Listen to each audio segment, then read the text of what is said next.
সাকিব খানকে নিয়ে বোমা ফাটালেন ছোট পর্দার অভিনেত্রী তাসনিয়া ফারহিন। হ্যাঁ দর্শক, এবারের প্রিন্স সিনেমায় নায়িকা হিসেবে দেখা যাবে তাসনিয়া ফারহিনকে। তো দর্শক, কিভাবে তাসনিয়া ফারহিন প্রিন্স সিনেমায় যুক্ত হলেন, এছাড়াও কত টাকা বাজেটে রাজি হয়েছেন তিনি, সে সম্পর্কে বলা হবে আজকের এই ভিডিওতে। বলছি সকল বিস্তারিত, সঙ্গেই থাকুন।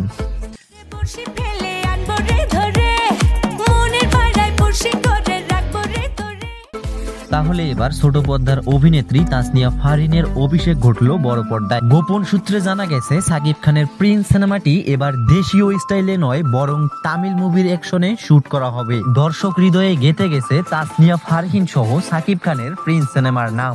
দর্শকরা খুবই এক্সাইটেড প্রিন্স সিনেমাকে নিয়ে। প্রিন্স সিনেমা প্রসঙ্গে মেগাস্টার সাকিব খান বলেন, এবারের প্রিন্স সিনেমাকে নিয়েই বিশ্ব দরবারে তুলে ধরবো বাংলা সিনেমা। তো দর্শক, তাসনিয়া ফারহিন সহ প্রিন্স সিনেমাটি আপনার কাছে কেমন লাগবে তা জানাতে পারেন আমাদের ভিডিওর কমেন্ট বক্সে।